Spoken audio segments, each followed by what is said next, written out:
Сәлем достар, сіздермен бірге жалпы тәжірибелік дәрігер Нұрманова Асия.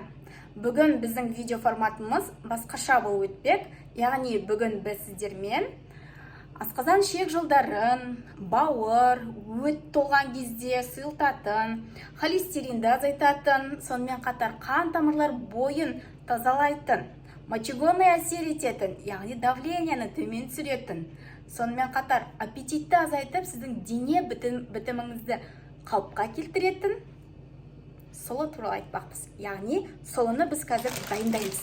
Осындай сұлы менде бұны аптекадан алған болатымын. Бағасы да қымбат емес, где-то бір 400-500 теңгенің арасы болады, 300 теңге де шығар. Осындай сұлымен қазір дайындаймыз. Сұлы бұл дейтін мочегонный да әсер етеді, күшті. Бірақ бұны біз көп, яғни 3 аптадан артық қолдануымызға болмайды. Қолданған жағдайда бұл біздегі денеміздегі электролиттерді, калий, магнийларды азайтып тастайды. Сондықтан да 3 аптадан артық қолданбаймыз, я? Ал кеттік, жасалуын көрсетейін. Ал достар, бізге отвар жасау үшін жаңа айтқанымдай бізге сұлы қажет. Сұлыны любой аптекадан, немесе базардан, немесе специя сататын жерлерден алсаңыздар болады. Бұның үші осындай келеді. Қазір бірінші біз бұны жуу аламыз. Яғни бұдан бізге 200 грамм қажет, жаңа айттым, я? Және де оған бізге су керек, су, литр су. Мен литр су дайындап қойдым. Қазір сұлыны 200 грамм аламыз. Так, весы болса, весімен өлшеген тіптен жақсы. Так, сразу ситін алам, чтоб қазір жуу үшін. Так, 0-ге апарайық.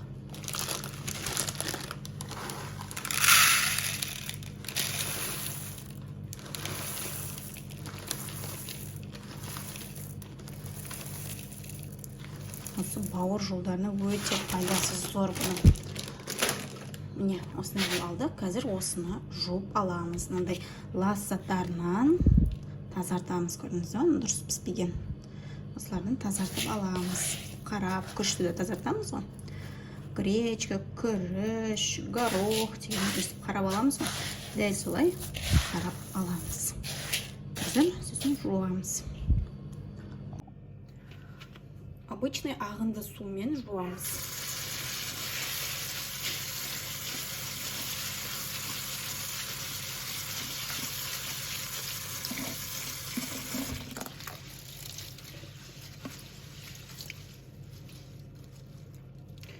Жасылдар сол кезде шығады, бетіне әлі соларды алып тастаймыз. Соларды алып тастаймыз. Бұлардың пайдасы жоқ. Зачем оны салып та? Жақсылап жуып аламыз.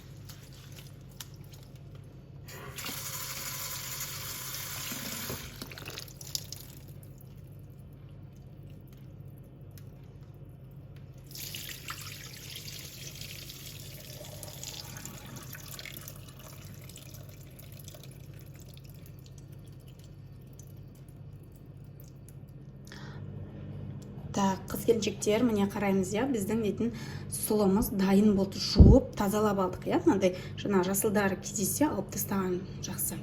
Енді қараңыз, бұл жуғаннан кейінде шамалы уже ірленген. Енді біз не істейміз? Бұны біз қазір 10 сағатқа набухать етуге қоямыз. Ол үшін біз қазір мына кастрюляға сразу саламыз. Так, бірінші мында суды қойайын. Суды құйған себебім, көріп отырсыздар, я, өзі жабысқақ, сондықтан. Или сразу ситасы кастрюляға жуға болады. Просто ситаға жуған жақсы жері мыналарды қазір. Сумен бірге кетіп қалуы мүмкін, да? Сондықтан тазалап алам. Мына жерде жасыл тұр. Мынандай түсіру керек, көрдіңіз бе? Осындай капризнилау енді, бірақ зато пайдасы деген өте күшті прям. Анау мұны детокс ішкенен осындай пайдалы табиғи зат ішкен дұрыс. Қанша синтетика ішіп жүргеннен, да? Бәрін салып болдым. 3 штук қана алып. Енді қалған суды құйып тастаймын. Міне, менің енді настойкам дайын болып қалды. Кішкене ғана. Мынандай қаралар кездессе тағы да алып тастай беріңіздер. біздің настойкамыздың бірінші этапы бітті. Яғни қазір біз бұны 10 сағатқа набухать етуге қоямыз. Менің сұлым уже дайын болды, яғни набухация етілді. Уже 10 сағат өтті. Мана таңда салдым. Енді видеом тез болады осы сіздерге бәрібір. Как будто суға салып қайттан шыққандай болдым. Міне ісінген көріп тұрсыздар, иә? Әдемі болып тұр. Енді осыны қазір біз отқа қоямыз. Так, отқа қойғаннан кейін астын жай ғана жағамыз, иә? Так, міне қатты қосылып тұр. Қазір жай қойып 15 минутқа қоямыз. Так. Міне 15 минут өтті. 15 емес, даже 16 минут өтті менде. Міне 16 минутта міне осылайнан қайнады.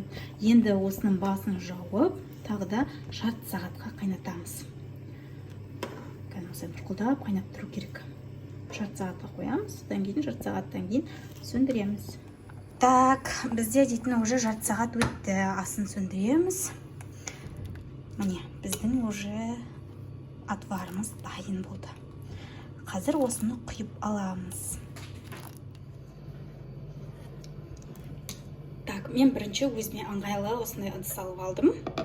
Енді қазір мен дайын болған отварды мұнда құйып алам. Ыстымлян ыстық.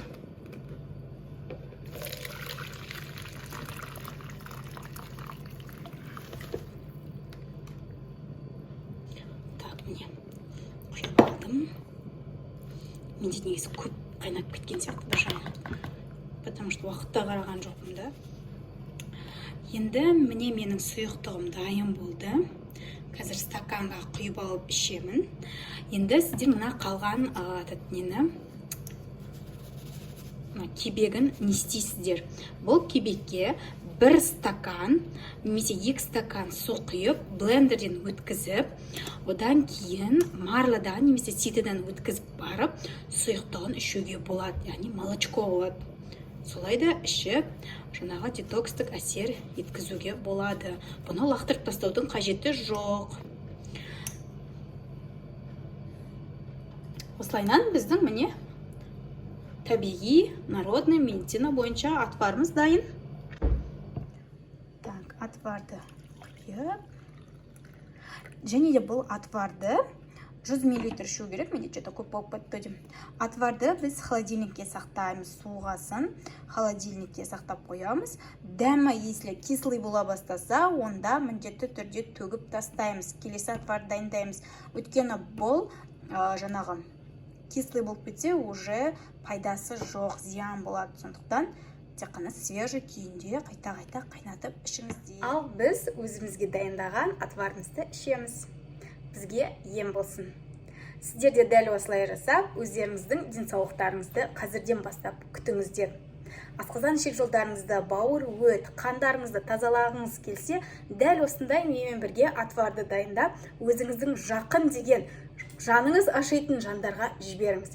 Дәл осылай ол кісілерде дайындап ішсін. Менің каналыма тіркеліп, лайк басып, комментарий жазайық. Жақсы ма, достар? Каналыма тіркелуді ұмытпаңыздар. Сіздермен бірге жалпы тәжірибелік дәрігер Нұрманова Асия. Алда талай бізде дәлелді медицина бойынша көптеген ем-домдар жасайтын боламыз. Көптеген ақпараттар тек қана менің каналымда. Ал ем болсын.